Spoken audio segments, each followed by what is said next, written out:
Seguimos aquí en Buen Día. En este caso, Gaby, vamos a escuchar, vamos a ver el diálogo que mantuvo La Gaceta, en este caso Marcelo Aguaysol, con Ricardo Arriazu, uno de los economistas más prestigiosos de la Argentina y de Latinoamérica. Sí, y la nota también la pueden ver en lagaceta.com y en el papel, por supuesto, ¿no? Claro, en la extensión. Claro, muy interesantes las reflexiones de Arriazu sobre lo que está pasando con la economía de nuestro país. Veamos. ¿En qué momento vamos a estar mejor que lo que estábamos, digamos, antes del comienzo de la crisis? Y la respuesta es lo que yo le comencé a decir. Si el país estaba gastando de más, significaba que tenía un nivel de vida, aunque a la mayoría no le alcance, superior a la capacidad de gasto del país. La única forma que el país mejore es que aumente el tamaño de la torta. Es decir, que aumente la producción. Y para eso tiene que aumentar la productividad. Entonces yo siempre digo que la única solución argentina en realidad es trabajo, sacrificio, esfuerzo y prudencia. No existe otra solución.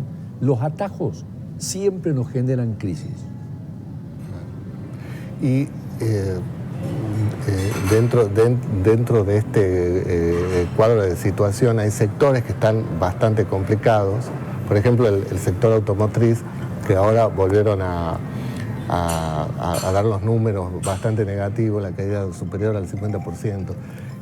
Y el gobierno salió al rescate con una especie de ayuda financiera, crediticia, para incrementar el consumo. ¿Usted está de acuerdo que esto se haga? ¿Se tiene que ver otra situación? La pregunta que usted tiene que hacerse es ¿con qué ayuda el gobierno? Si el gobierno lo está ayudando aumentando su gasto y no tiene recaudación, aumenta el déficit fiscal, que fue a lo que nos llevó al problema. Claro. Entonces, digamos, usted puede tener pequeñas medidas que den lo que se llama la patada inicial, pero no puede, digamos, sostener una economía en base al gobierno tratando de incentivar lo que no se puede incentivar. En el sector automotriz, el año pasado fue el segundo mejor año de la historia. ¿Ok? Claramente insostenible. Este año es un año muy malo. La pregunta es cuál es el punto de equilibrio. Porque dada la riqueza argentina, dada la verdadera producción argentina, ¿cuánto es el nivel de autos que Argentina puede sostenerlo? ¿Ok? Y vuelvo a lo mismo. Mientras no hagamos los cambios estructurales que nos permitan crecer en forma sostenida, y que son todos en Argentina políticamente incorrectos, porque nadie quiere hacer los cambios que hace falta, el resultado es que vamos a seguir con los ciclos. Me prestan dinero, mejoro, digamos, me sale la plata, tengo crisis, me vuelven a prestar, mejoro. Y entonces eso no es solución. ¿Cómo ve que va a ser este año desde el punto de vista inflacionario, por ejemplo? A ver. La inflación es un fenómeno mucho más complejo que el que nos enseñan en la universidad. Claramente, en el largo plazo es un fenómeno monetario. O sea, yo emito de más, la gente no quiere ese dinero, se lo gasta y genera inflación. Pero en Argentina, en los últimos 7 meses, hubo baja de la base monetaria. Y sin embargo, la inflación anualizada sigue en el 56%. Eso implica que no es el único factor que explica inflación. Argentina es una economía dolarizada. Pensamos en dólares, ahorramos en dólares. Cuando el dólar se mueve todo. Por lo tanto, en el corto plazo, mucho más importante que dinero es qué le pasa al tipo de cambio. En el largo plazo, el tipo de cambio también está afectado por dinero. Por eso es un fenómeno monetario.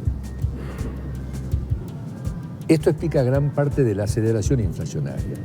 Pero hay un tercer factor, que ya lo explicaba Julio Olivera en la década del 60, y es la lucha de los sectores por los precios relativos. Digamos, yo en una columna mía lo llamé la calecita de los precios relativos. Le voy a poner un ejemplo.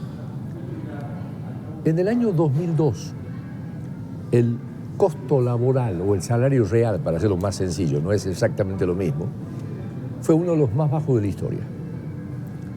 En el 2015 fue 6 veces más grande que en el 2002, sin aumento de productividad. Lo cual implica que ni el del 2002 era de equilibrio, ni el del 2015 era de equilibrio. Resultado es que el trabajador quiere conseguir el del 2015, que es lo que dice, no me compensaron por la inflación, digamos, pido el aumento salarial, que no es sostenible. El empresario quiere el del 2002, no lo dice bájeme el salario, dice el tipo de cambio está atrasado, súbame el del tipo de cambio o no puedo competir con el exterior, cierre la economía. En el fondo dice volvé al 2002. Bueno, como lo viven intentando los dos, eso genera inflación. Otro ejemplo, año 2016, lo que uno pagaba de tarifas solo cubría el 15% del costo del combustible. La diferencia la pagaba el gobierno. El gobierno dice, no, yo no puedo seguir pagándolo. Volvamos al nivel del 2001. Esa es la suba de tarifa. El que se acostumbra a no pagar, que dice, yo no puedo pagar.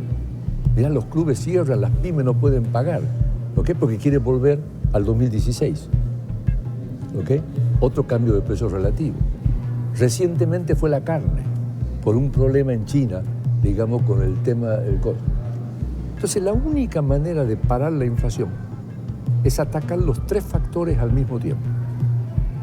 Dejar de emitir, no financiar al tesoro, estabilizar el tipo de cambio nominal y desindexar la economía. El último que lo hizo fue la convertibilidad. Y en 3 meses se acabó la inflación. ¿Ok? Ahora, ¿es posible hacerlo?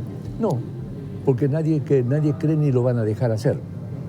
Pero algunos precios ya llegaron a su nivel.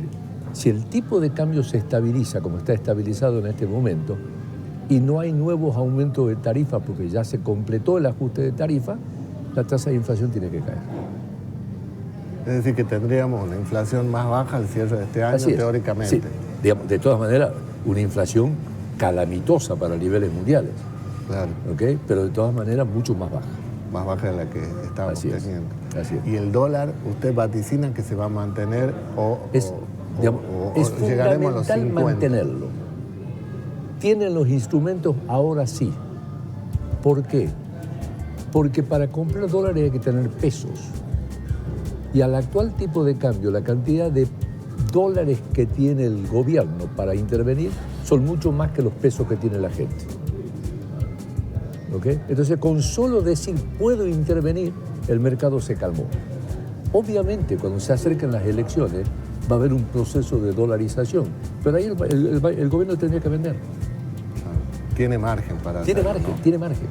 Y ya aprendieron la lección que lo tienen que estabilizar. Claro. Hoy justamente salió Lagarde a decir que el Fondo Monetario se equivocó al hacer un análisis. Dijo que subestimó la magnitud de la crisis. Exactamente. Yo lo califiqué al programa del fondo como mediocre. Y yo fui director ejecutivo del fondo y me tocó evaluarlo al fondo, así que lo conozco bien de cerca. El fondo hizo una cosa bien hecha. Es cuando los acreedores dejaron de financiarme, él vino a financiarme. Entonces, al contrario de lo que te cree todo el mundo, el fondo lo que hizo es que la recesión sea más chica. ¿Okay? El ajuste lo hizo el mercado, no lo hizo el fondo. Pero el fondo sí se equivocó con la política cambiaria, con la política de tasas de interés, digamos, porque siguió el esquema sin darse cuenta que Argentina es una economía dolarizada, donde los instrumentos funcionan en forma completamente distinta. Ahora cambió. Claro. ¿Sería un error, ahora que estamos frente a en un tiempo bisagra y estamos ante la proximidad de un próximo gobierno, sería un error volver a un tipo de economía como la que tuvimos durante el kirchnerismo, por ejemplo, una economía cerrada, sin... Está claro que ese es un problema de la ideología y la experiencia que usted tiene. Ese tipo de economía no funcionó nunca en ningún lugar. ¿ok? Entonces, digamos, Está superado, digamos.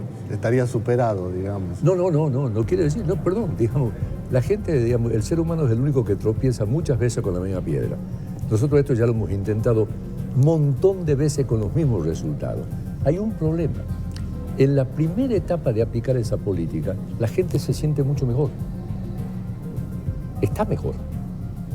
Pero yo estoy creando el desequilibrio, que a la larga explota. Entonces, el que tiene que ajustarlo es tremendamente impopular y el que armó el desequilibrio es tremendamente popular. Y eso genera un gran problema político, pero no solo en Argentina, en todos los países. Digamos, es siempre lo mismo. Muchas gracias. No, gracias a ustedes.